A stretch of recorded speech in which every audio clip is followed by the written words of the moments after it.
I had my life planned out, a rising star at Thorne Industries, the kind of place where ambition was the only currency that mattered. I gave them everything.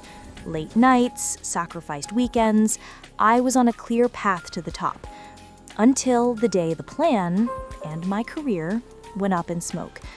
I was summoned to the top floor, the lion's den. Your position has been made redundant, Alex. The decision is final. Just like that. No explanation, no apology. I was escorted out like a criminal, my world shrinking to the size of a cardboard box. I went home, defeated, the city lights mocking my failure. My grandmother Clara had passed a month earlier. Going through her things was the only comfort I had, a way to connect with a simpler time. In her old jewelry box, beneath pearls and brooches that smelled of her perfume, I found it. A tarnished silver locket. It wasn't my grandfather's. Inside was a stranger, handsome and smiling, with my grandmother looking happier than I'd ever seen her. On the back, an inscription, "My Clara, forever. G." Who was G? The question started as a whisper. Soon, it was a roar. It became an obsession. My severance pay vanished into the black holes of genealogy websites. I haunted dusty city archives, the ghost of my own career, scrolling through microfilm until my eyes burned. G was a ghost. Every lead was a dead end. Every search was a failure. I was chasing a memory that wasn't even mine. My final indignity was returning to Thorne Industries to collect the last of my personal effects. I just wanted to be invisible. But as I was leaving the cold marble lobby, I saw it. The Founder's Wall. A tribute to the man who started it all. Gideon Thorne. It was him. The man from the locket. G. The floor dropped out from under me. The CEO, Marcus Thorne, was Gideon's son. The man who fired me was the son of the man my grandmother had loved. It couldn't be a coincidence. It was a pattern, a legacy of heartbreak. I couldn't let it go. The anger finally burned through the grief. I requested one final meeting. I had to know if he knew. Waiting in the lobby, the locket felt heavy in my hand. A piece of history. A weapon. I walked back into his office. He looked annoyed, impatient. The king on his throne. "What is it, Alex? I'm very busy." "I just have one question for you, Mr. Thorne." I placed the locket on the vast, polished surface of his desk. The sound was deafening in the silence. "Do you know who this woman is?" He picked it up. His cold expression faltered. The mask cracked. For the first time, I saw something other than a ruthless CEO. I saw a son looking at a ghost. "My father spoke of woman, Clara." His voice was quiet, haunted. He wasn't looking at me, but through me, into the past. He tried to find her after my mother passed, but she was gone. He never forgave himself. He looked at me, then at the locket. The irony was suffocating. His father's legacy of regret was a story he told, and he had just created his own by firing the one link to his father's lost love. "The position, it's yours again, Alex, with a raise. Consider it an apology." He was trying to fix it, to buy back history with a promotion, to correct his father's mistake by correcting his own. I looked at him, at the glass tower built on ambition and regret. My grandmother chose love and freedom, even when it cost her everything. I wasn't going to dishonor her memory by chaining myself to their past. No thank you, Mr. Thorne. I walked out of that office, leaving the locket and their story behind me. For the first time in months, I felt free. My own story was just beginning. Walking away from Thorne Industries felt like my first real choice. I left the locket, their money, their regrets, and their history on that polished desk. For 3 months, I was free.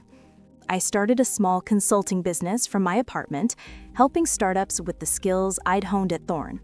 It was small, it was mine, and it was honest.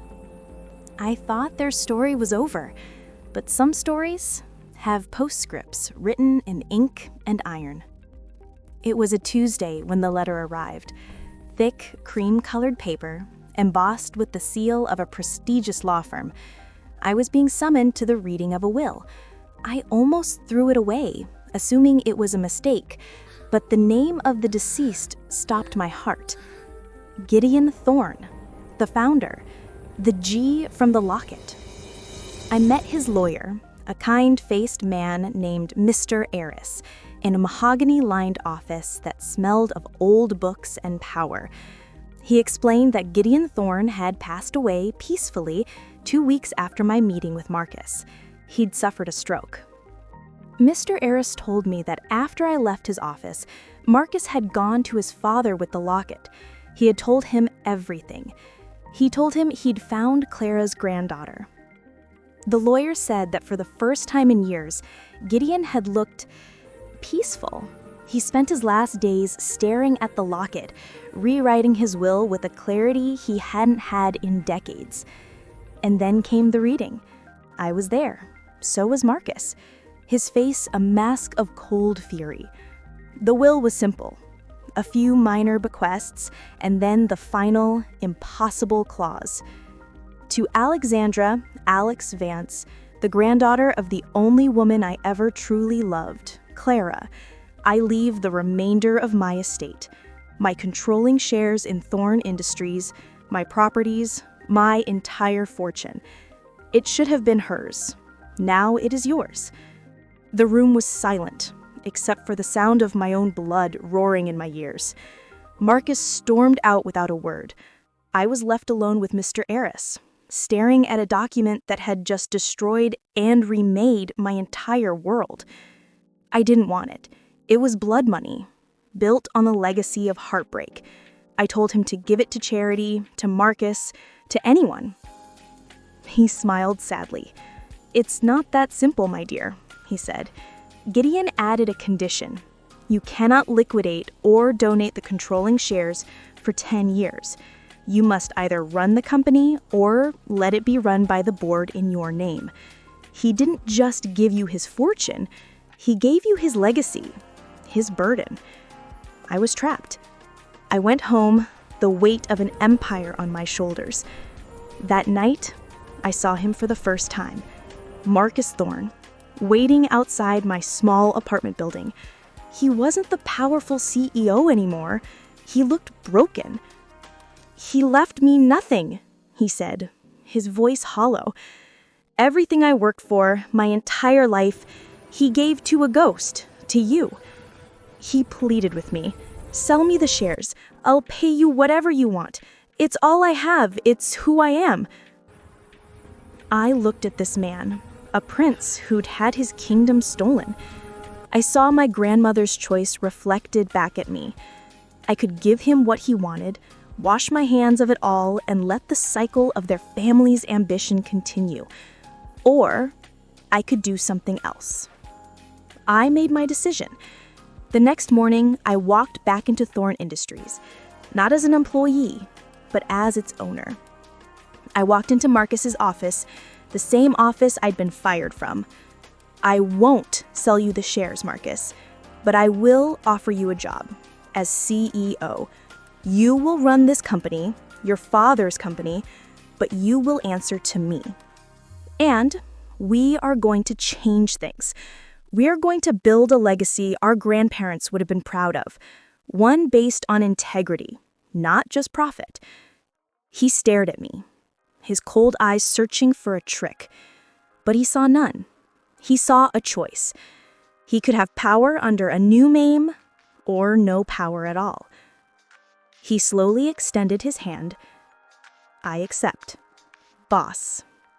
It's not the story I would have written for myself, but it's the one I inherited.